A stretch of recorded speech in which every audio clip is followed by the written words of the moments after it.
Hi folks, Nella here. I've tried recording this video a few times to let you know how Faceup Friday went, but every time it gets like 15 minutes long, and really I should not be rambling for 15 minutes about this. So let's cut to the cake. Let's cut to the cake. Cake. Let's cut to the chase. First things first. Faceup Friday was a huge success. It worked out really well. I mean, there's still some other stuff that I need to do, but it is a really good drop in the bucket.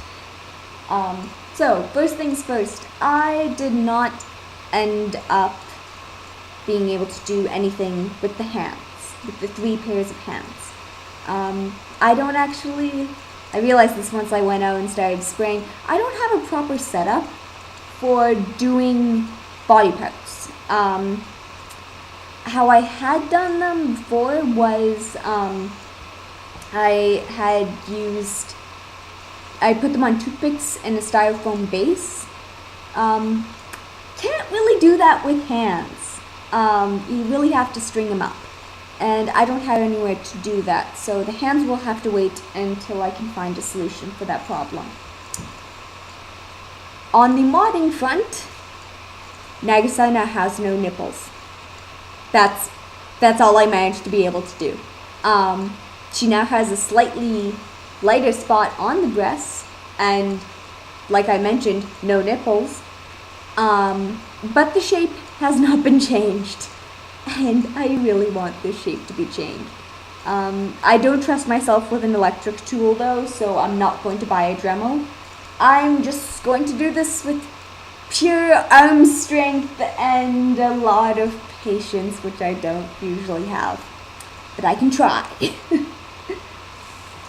On to the face-ups. First off, I added some pink blush to Horu's face, because it was really plain. I like how it looks like otherwise, but it was really lacking color. So she has pink blush cheeks now, a little bit on her chin, and a bit more blush around her eyes. And it's all a pink that, it's a similar pink to her lips and to her hair. So it's a really good kind of continuing color theme thing. I don't know what I meant to say there. If you hadn't guessed by the increased hand gestures, I didn't know what to say. Here's Noah with eyebrows. Oh my gosh, Noah has eyebrows now. That's going to take a little while to get used to. But yes, he has eyebrows and very natural face up. I didn't put any. Actually, most of the dolls didn't get lower eyelashes because my lower eyelashes tend to be very thick by the eye opening and then thin out from there, which looks really weird in eyes like this. But also, I find they tend to look very heavy, at least when I do it. So it just made more sense to not do it, especially since it's I'm doing batches of face-ups, and eyelashes can take me, I kid you not, 30 plus minutes on each face. When you're doing 9 at a time, or 8 full face-ups at a time, I really did not have half an hour to be doing that. Faceup Friday, actually, for those of you who are wondering, went from 9 a.m., which is when I started. 9 a.m. is when I started, and 5:20 is when I ended. And I could have kept going. If I'd unstrung some stuff, I could have kept going. So yeah, did not have the time to be mucking about with eyelashes that I probably wouldn't even have liked. This is Maddie with a new face up. Very simple, minimal blushing. The eyebrows aren't blonde because yellow is really hard to get to show up on normal pink skin and normal yellow skin. And Maddie already has a very yellow undertone, so it would have been even more of a challenge. So I went with a brown that had a lot of red, and turned out to be brown with a lot of orange. And her lips now are a purple brown color.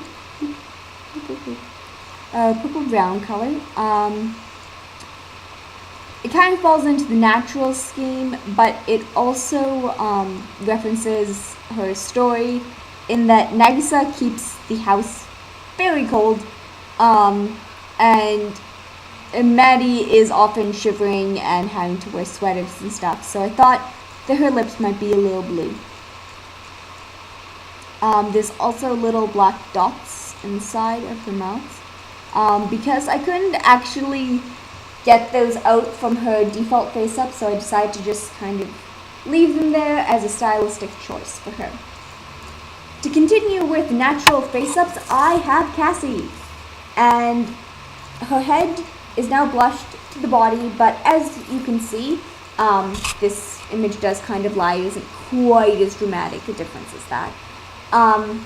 Her head still came out darker than the body. However, if I take off her head, whoop, don't fall, you can see how much I changed the color. And I actually really like the color that she ended up being. It really looks like she's been out in the sun and been out and about. So I'm probably going to end up blushing her neck and torso to match her and Horu, because Horu is also a darker yellowish tone.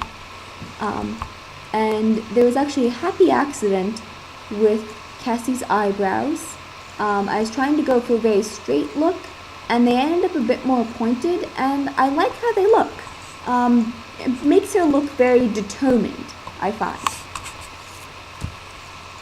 Another doll that I'm going to have to blush the torso of to match the head, because the head blushing came out a bit different color than expected, is Vivi. So here's Vivi. The sienna brown that I was using turned out to have a lot more orange and red in it than I thought. But that's okay. And here is a better look at her face. She has lower eyelashes, as you can tell, because she is a living doll, so it kind of worked out that they were really pronounced on her. And I don't think you can see, but she has freckles all over her face. And she has worried eyebrows. Worried eyebrows. And a lot of blushing on her cheeks, and little rosy mouth. So that's Vivi. From sepia to Technicolor, this is Lottie. I'll take off her wig. And Lottie, I kind of winged her entire face up. The only thing I knew was that she had to have wild eyebrows, which they are. They're essentially rectangles with little triangles cut out of the top. And I also knew that she had the diamonds, 3 diamonds down her nose. But that's all I knew. She now has blue eyeliner and blue eyelashes and a band of yellow across her eyes and orange lips. So she is my little colorful half dragon creature. Speaking of colorful, here is Little Chaos, who lived up to his name and caused a lot of trouble. That mouth looks deceptively simple, doesn't it? I mean, come on, how hard could that be? It took me 10 minutes to do that mouth. I don't think I'm exaggerating. I think it actually did take 10 minutes. I tried to do it as a smile, as a smirk, and that just looked kind of off. And then I tried to do stripes and forget about the mouth, but then that didn't look right either. And then the nose, didn't look right when he was just a triangle, so I had to do the whole bridge red, and then he decided he wanted eyebrows. So I like how it's turned out, but he was a pain.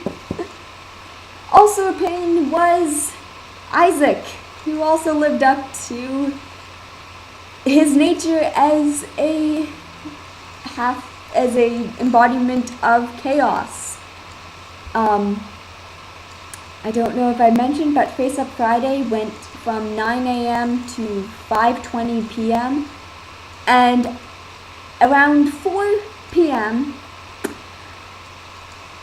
there was a little problem with the sealant, and there ended up being a patch of white just underneath Isaac's lips. Isaac's lips, by the way, that I had been trying to get the right color for, at that point, 5 hours. Yes. Yeah.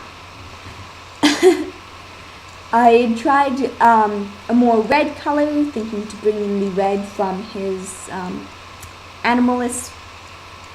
more animalistic self, but that just reminded me of the Joker, and it just looked way too dramatic and way too cartoonish, and not the right kind of cartoonish for Isaac. And then there was this lovely white spot, and I decided to just go, you know what? I'm not going to try and change this. I'm just going to spray over it and see if that makes it better. I mean, it's slightly better. Slightly. So here's Isaac. I've pulled his hair back so you can see better. And I don't think it's really showing up. But, oh, there we go. Now you can see. But he has little red tips on his ears now. That's to reference the ears of Little Chaos. He has big, bushy, orange eyebrows, a little bit of black eyeliner. Well, that's the other thing. I tried to do more black eyeliner on him, and it didn't look good. And I tried to do less, and it didn't want to come off. Isaac gave me the most grief for face-ups, because, of course, my little spirit of chaos did. And the lips are still not quite the right color, but it's the closest I could get. It's actually a normal pinkish shade that's a few shades lighter than a number of my dolls. And I painted his teeth, as you can see, and his mouth. So, that's Isaac, the troublemaking little one. But someone who did not give me that much grief, but was probably the most dramatic change of them all, is Nagisa. Because whereas I didn't make much headway with her torso, I made a lot of headway with her face. Here's Nagisa.